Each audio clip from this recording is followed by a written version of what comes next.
Today I decided to change the supercharger oil in both of my 2003 Mustang Cobras.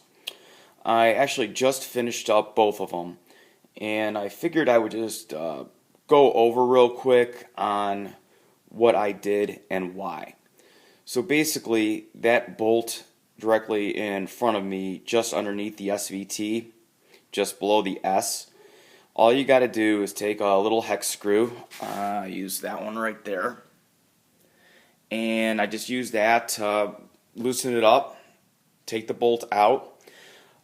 Just so you're aware, if you do have an Eaton M112 supercharger and you need to do this, once you get the bolt untightened and basically loosened up, it will make like a popping noise. It was almost like it was under pressure, if you will. And the oil started coming out pretty much immediately because it's on the side. So I highly recommend putting a towel or a rag or something right underneath it so it just doesn't get all over the place.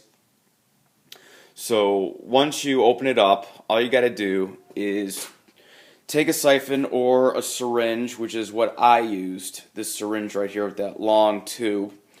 I just stuck it inside of there, and it only went in maybe about 4 inches or so, and I just sucked out the oil. I probably did it about 10 to 12 times or so, and then each time I sucked it out, I just dumped it in my oil container and continued on.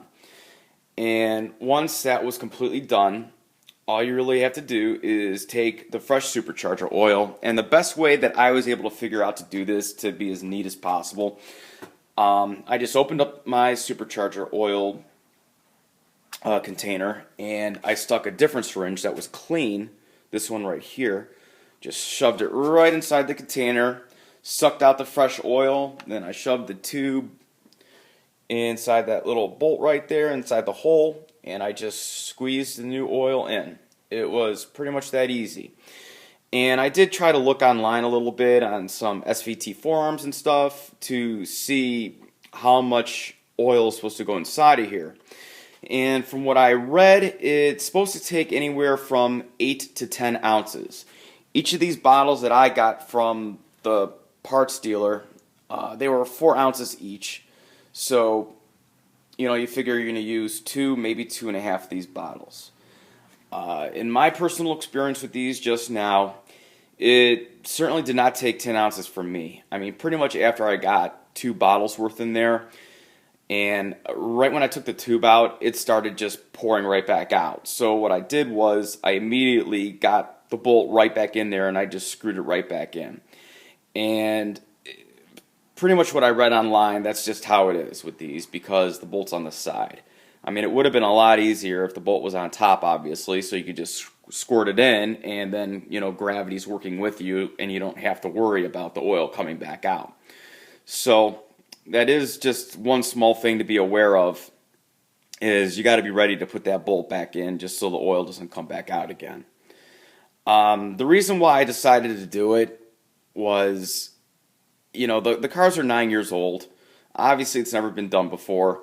So I just thought it was a good idea too. I mean, I've read a lot of different numbers as to when you're supposed to do this.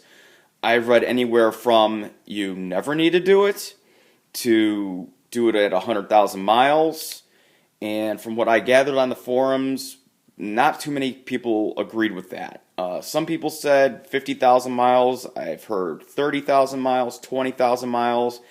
But then I also read if your car is pullied and you're pushing more boost out of your Eaton, it's probably a good idea to do it much sooner than that. Some wrote maybe 15,000 miles.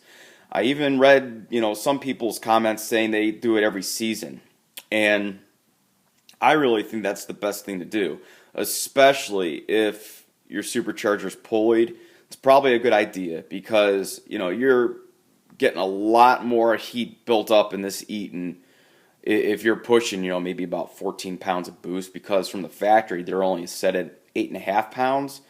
So, from what I read, that's probably the best way to go, because then you can make sure that your supercharger is not burning any oil and that everything's okay.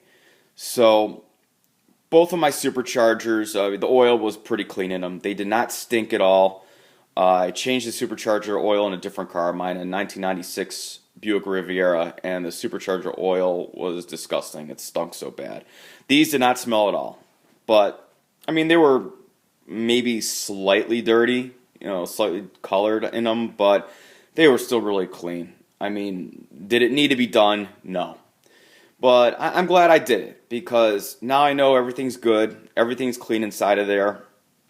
And I figured I would post this video because even on the forums, there were people on there that had no idea that the supercharger houses its own oil reservoir. One person I remember I read they had over 100,000 miles on their car and they never did it, and they were pullied, and I'm sure they were putting out quite a bit of boost. So I definitely think it's a good idea. So it's something that doesn't cost very much money. I mean, these little containers right here are about $11 or so at any dealership. You could just get them from the parts department.